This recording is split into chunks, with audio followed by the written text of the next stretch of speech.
대구광역시장님을 큰 박수로 환영해 주시면 대단히 좋겠습니다.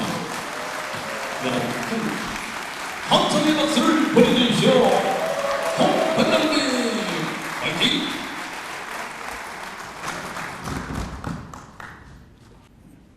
앉아서 하겠습니다. 한 2시간 KTX를 타고 와서 앉아서 하도록 하겠습니다. 원래 특강은 자기가 하고 싶은 말 하고 가버리는 게 특강인데 그렇게 하지 않고 저는 특강을 요청을 받으면 미리 질문할 걸 전부 받습니다. 대구에서도 통상 어떤 경우에는 30가지, 어떤 경우에는 더 이상 질문이 나올 때도 있는데 그걸 미리 질문 요지를 받아서 답변을 하고 마칩니다. 오늘은 먼저 제가 이야기를 한 10분 하고 그 사이에 세미준에서 질문이 한 10가지 큰 주제로 들어와 있습니다. 거기에 대해서 말씀드리도록 하겠습니다. 해방이 되고 난 뒤에 대한민국 수립과정, 정부 수립과정을 우리는 다시 한번 돌아봐야 될 때가 됐습니다. 우리나라는 이시조선에서 대한제국으로 넘어왔다가 일제강점기로 들어갔어요. 근데 해방이 됐는데 대한민국 국민 중에 상당수는 이번에 왕은 누가 될 것이냐. 그 당시 기준으로 왕조국가로 다시 가는 줄 아는 사람도 굉장히 많았어요. 그런데 해방이 되고 난 뒤에 왕조국가로 복귀하지 않고 자유민주주의 국가로 새롭게 탄생을 했어요. 그 당시로 우리나라의 상황으로서는 아주 파격적인 변신입니다. 그런데 해방 직후에 우리가 다시 돌아보면 자유민주주의 국가로 나라 세우자는 한 세력이 있었고 북한처럼 공산주의로 나라를 세우자는 세력이 있었어요. 해방 직후에 자유우익의 대립이 그렇게 격렬했죠. 그래서 지도자 암살 사건이 그리 많았어요. 고아 송진우 선생도 암살됐고 목양 영롱 선생도 암살됐고 또 김구 선생도 암살됐고 좌우에 극심한 대립이 있었죠. 미군정하에서.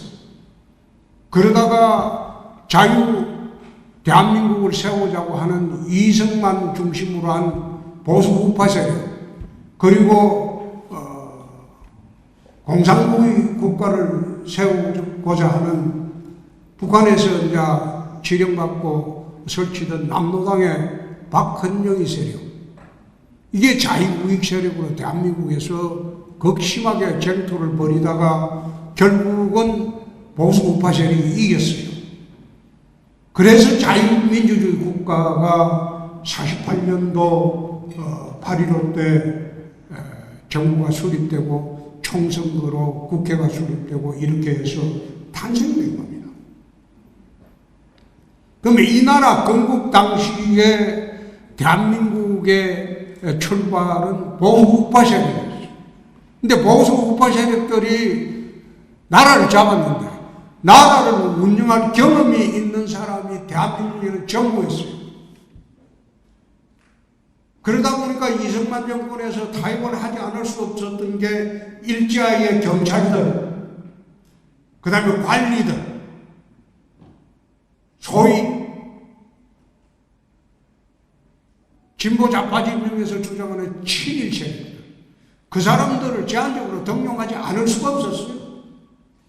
나라를 운영한 경험이 그 사람들밖에 없습니다. 그 앞에서 죽은 노릇을 했더라고. 그래서 부득이하게 나라를 처음 건국할 때는 그렇게 하는 바람에 보수 우파 세력들이 7.18 세력의 잔재라고 늘 비난을 받는 가장 큰 원인 중에 하나가 건국 당시에 일할 사람이 없으니까 그런 문제가 발생하는 거예요. 여기에 대해서 최근에 와서도 민주당에서는 친일파의 잔재라고 늘 이야기를 하죠. 그런 그 역사적 배경이 있었다 이거예요. 그 나라를 건국하고 난 뒤에 이제 바로 5년도 안 돼서 6.25 동란이 터졌어요. 그래갖고 3년 동안 전쟁을 하면서 대한민국 거의 폐허 속에 다 휩싸였어요. 자유당 정권이 들어왔지만 얼마나 혼란스러웠습니까? 그렇다고 5.16 혁명이 일어나고 군사정권이 들어와가지고 61년도부터 이제 군사정권이 시작이 됐어요. 내가 미얀마에 이영수 회장하고 같이 한 2분 갔었죠. 그때 2분 갔을 때 미얀마의 국회의장하고 미얀마 지도자들한테 그런 이야기를 한 적이 있습니다. 그 당시에 이제 미얀마의 국회의장이 미얀마의 2인자입니다. 2인자. 내가 그런 이야기를 한 적이 있어요. 61년도에 아시아에 큰 사건이 있었다. 2개의 사건이 있었다. 하나는 박정희 장군이 한국에서 쿠데타를 일으켰고, 그리고 미얀마에는 내윈이 쿠데타를 일으켰다. 그리고 내윈은 국가 사회주의로 갔고 박정희는 자유민주주의로 갔다. 61년도 똑같은 그런 쿠데타가 있었어요. 그래가지고 지도자가 어느 체제를 선택하느냐에 따라서 극명하게 갈리는 게 지금이 어떠냐? 그 당시에 미얀마는 아시아의 최대 부국이었어요. 부자 나라였어요. 그 당시에 아마 그 국민소득이 700달러가 넘었어요. 우리나라는 62달러예요. 당시 미얀마. 그런데 수십 년이 지난 지금 돌아보면 미얀마는 지금도 국민소득이 1000달러밖에 되지 않아요. 근데 우리는 이미 3만 달러가 넘어서서 선진국 대열에 들었었다. 그래서 내가 미얀마 하원 의장한테 내가 그런 이야기를 했어요. 국가 지도자가 어떤 체제를 선택하느냐에 따라서 국가의 운명이 갈라진다. 내윈이 선택한 국가사회주의, 이게 미얀마가 지금도 후진국을 벗어나지 못하는 이유다. 우리는 자유민주주의를 선택했다. 그래가지고 박정희 대통령이 들어와서 5천년 가난에서 이제 벗어나기 시작했습니다. 산업화를 시작했죠. 건국을 하고 산업화를 시작해서 우리나라를 중진국까지 끌어올린 대통령이고, 또 그 이후에 나라 시스템이 정비되면서 선진국 대열까지 지금 올랐었어요. 지금 박정희 대통령에 대한 공과는 참 말들이 많습니다. 그러나 하나 분명한 것은 이 나라 5천년 가난에서 벗어나게 하고 산업화에 기반을 마련해서 대한민국이 선진국으로 하는 기반을 만든 대통령이다. 그거는 분명합니다. 이 나라를 건국하고 이 나라를 산업화, 선진국에 갈 수 있는 물적 기반을 확보한 대통령은 보수우파 대통령이었고, 그 다음에 87년도 들어가서 진보좌파들의 힘으로 그 사람들이 주로 노력을 했죠. 87체제가 탄생합니다. 지금 헌법이 그거죠. 87년도 탄생한 헌법이죠. 이게 87체제라고 그러죠. 그러면 보수파가 우리가 주장하는 가장 기본 원칙이라는 건 자유입니다. 그 두 번째 성장입니다.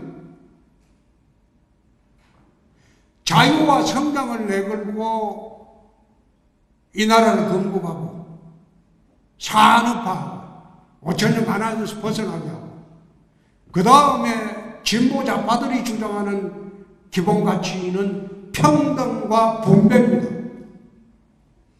87체제 들어오면서 평등의 요구가 극대화되었고 그리고 분배의 요구가 극대화되었습니다. 그렇게 해서 대한민국이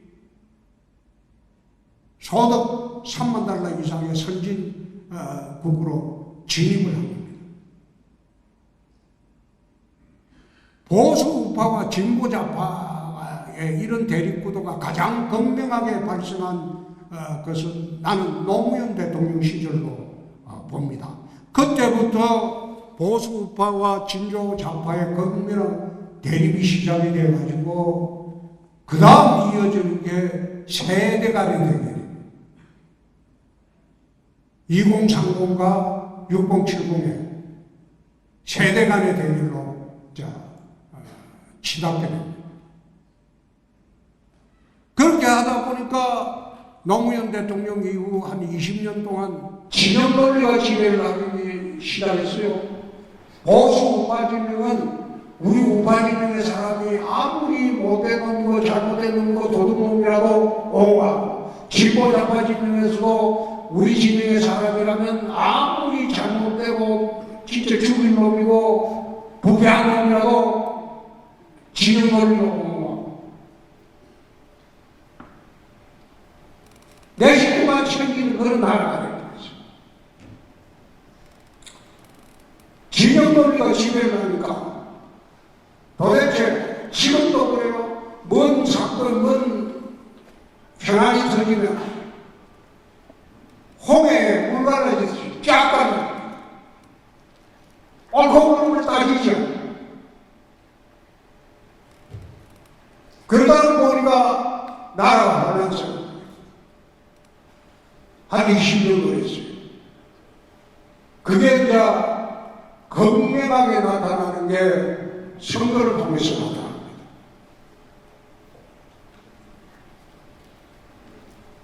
호남에서 못 들어가고 영남에서 못 들어가고 전국의 사람들이 다 모인 수도권의 정서는 이 별다른 게 없습니다. 수도권 정서라고 자꾸 우리 당의 의원들 중에서 뭐 수도권 정서라고 그러는데 수도권 정서라는 거는요 영남 사람, 호남 사람, 강원 사람, 충청 사람, 경기도 사람, 제주도 사람 다 모인 사람들의 정서가 수도권 정서입니다. 별다른 게 없어요.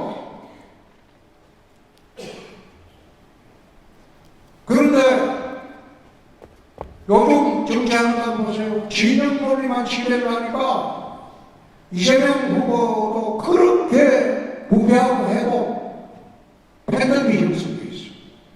그건 비판의 대상이 아니에요. 숭배의 대상이죠. 우리 당도 마찬가지예요. 비판의 대상이 아니고 숭배의 대상이에요. 그러다 보니까 국민들이 뭐가 옳고 그런지도 모르는 판이 되어버렸어요. 아마 22대 국회가 열리면 사상 최악의 국회가 될 겁니다. 난장판 국회가 될 겁니다. 그거는 보지 않아도 빨리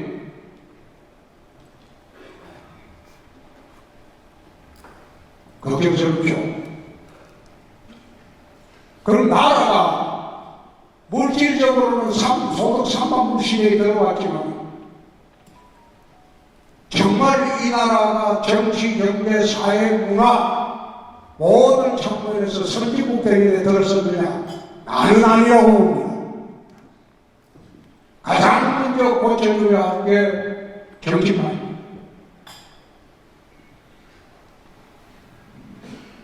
보수 진보 진보, 좌파, 우파 이 진영 논리 대결구도를 깨지 않고는 선진 배국 시대로 가기가 어렵습니다. 선진국 시대로. 그냥 우리는 계속 물에 떴다가 흩어졌다가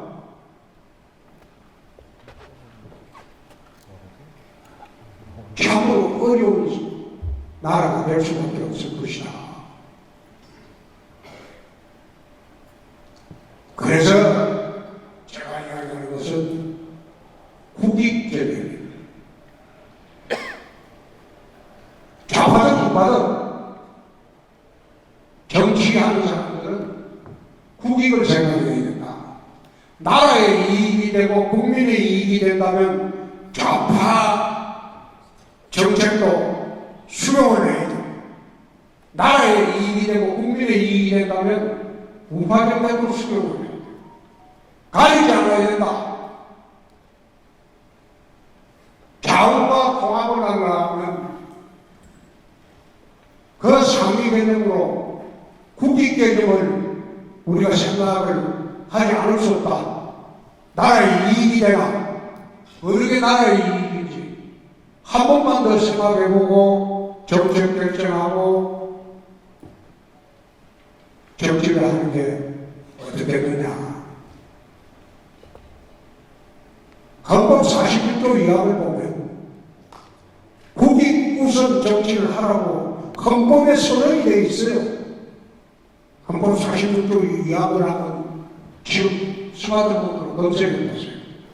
국익에 우선하여 정치해야 된다고 선언이 되어 있어요. 근데 그걸 헌법에 선언된 국익 우선주의를 우리 정치판에서는 안 하고 있다. 그래서 좌우가 통합이 돼서 국익에 우선하는 그런 나라를 만들지 않고 대한민국의 혼란 상황 계속될 수밖에 없다. 좌파가 집권해도 우파가 정하고 우파가 집권해도 좌파가 집권하고 저항을 하고 그래서 극단적인 대결 정치 구도로 갈 수밖에 없다. 가장 분명하게 나타난 것이 22대 국회입니다. 그거 한번 보세요. 조국이도 들어와 있고, 이재명 대표는 지금 헐벌나고, 우리나라 선거에 참패해가지고, 정부 기가지고 쪼그려져 있고,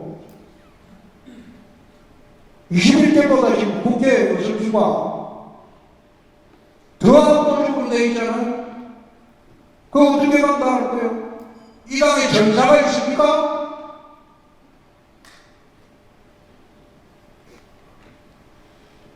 우리 당에는 전사가 없어요.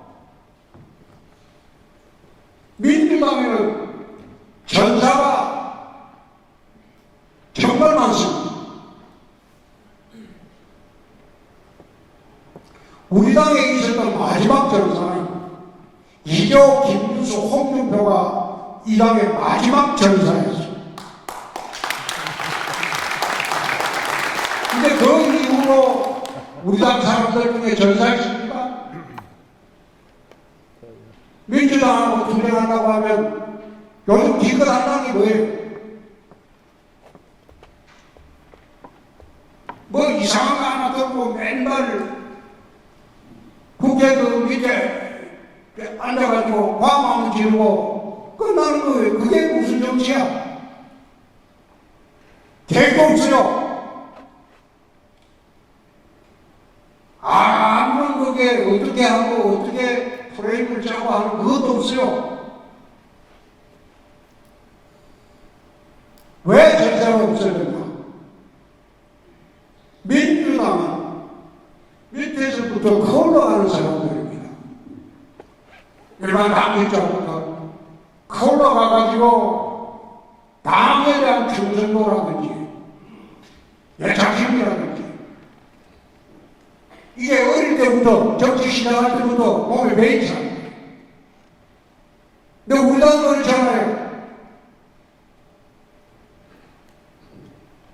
그냥 관료나 하다가 그 이름 하나 가지고 공천받고 그 들어와서 국회의원은 그냥 아르바이트라는 거야. 너 국회의원은 그냥 유명세 밖에서 유명세 하나 얻으면 영입돼가지고 아르바이트하는 그런 당이 되고 이렇게 오래됐어요. 두 번째, 우리 당은 밑에서 올라오는 사람을 키워주질 않아요. 민주당 구의원 출신도 있습니다. 근데 우리 당은 그 외부에서 어떻게 샌더 하나 들고 와가지고 조금 써먹다가 가을 와서 몰고 가는 자리야.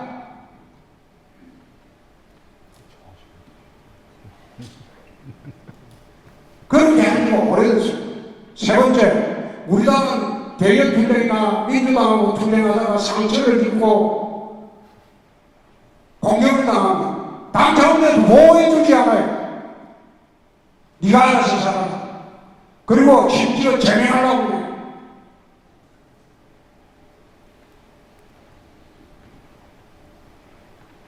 이번 공천 관련해 보지 않았습니까? 대외 투쟁하거나 민주당하고 투쟁하다가 상처 입은 사람 상처 치료해줄 생각은 안 하고 소금 뿌리고 상처 더 나게 해갖고 쫓아내라고 하고 이게 이 당의 특성이야. 이렇게 하니까 당에 대한 애착심이 있어요?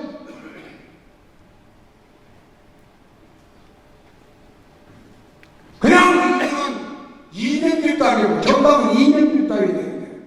이익 집단이야, 이익 집단. 개인의 이익만 뭉쳐가지고 자기 이익하고 배신하는 언제든지 배신하는 다닐 때 보지 않았냐? 박근혜 다닐 때 보지 않았냐?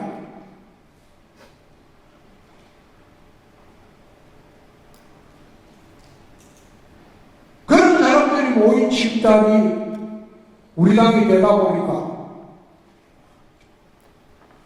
큰 사람에 투쟁력이 없어요.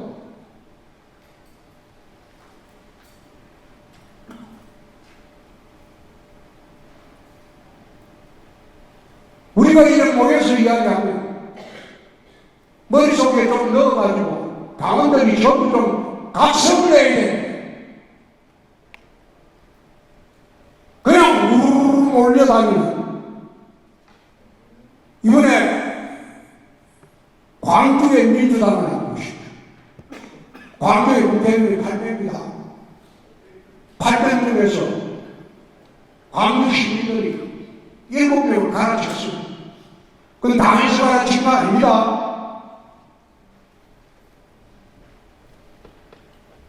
그만큼 광주의 시민들과 민주당은 권리당원들은 철저하게 교육이 되고 사립 하나님 분명해요. 광주의 8명 중에서 7명이 현역이 광주 시민들이 쫓아내고 있어요.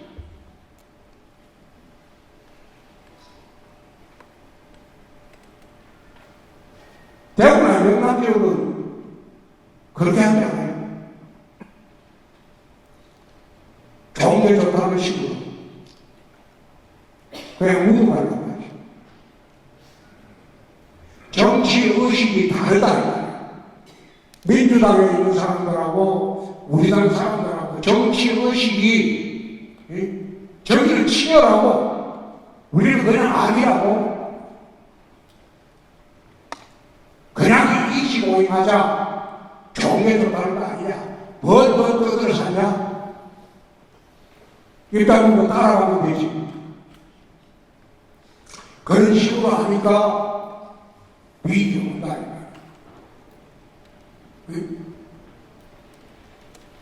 보수우파 세력이나 보수우파 언론이라는 사람들이 박근혜 탄핵 때 보인 행태 여러분 기억하십니까? 나는 친박도 아니에요. 그렇지만 그런 행태 보이면 안 된다.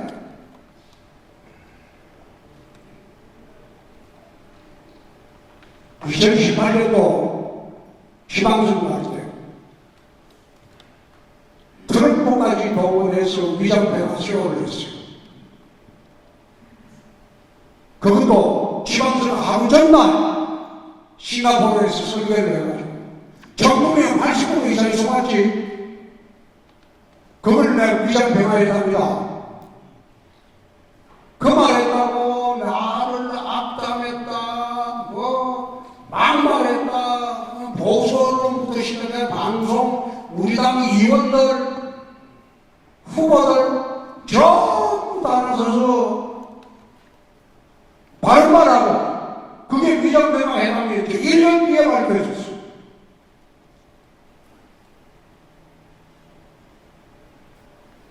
심지어 그 당시에 이전은 이전 앞바다를 내주는 LLA인가 그 내주는 결정을 하는데도 그걸 찬성하고 있다.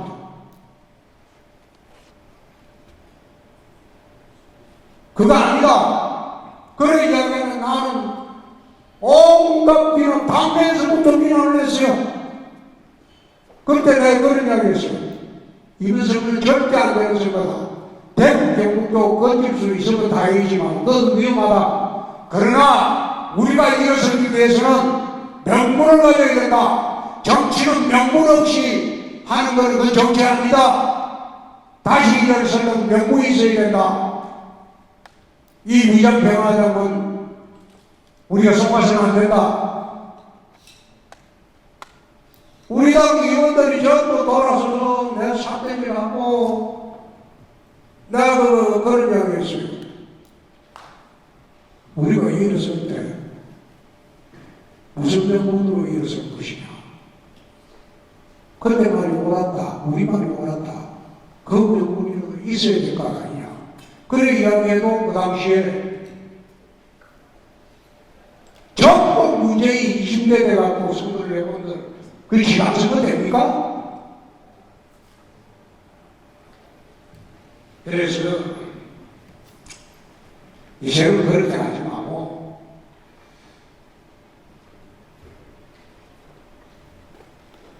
국익 개념으로 좌우 통합하는 정치를 20대 국회에서 하고 했으면 좋겠다. 나라도 그렇고 우리 당도 그렇고 당장은 손해볼지 모르나 그게 옳다는 것을 국민들이 느낄 때가 올 것이다. 그래서 오늘은 제 말씀은 이거로 끝내고 세미준 분들이 질문 주신 거냐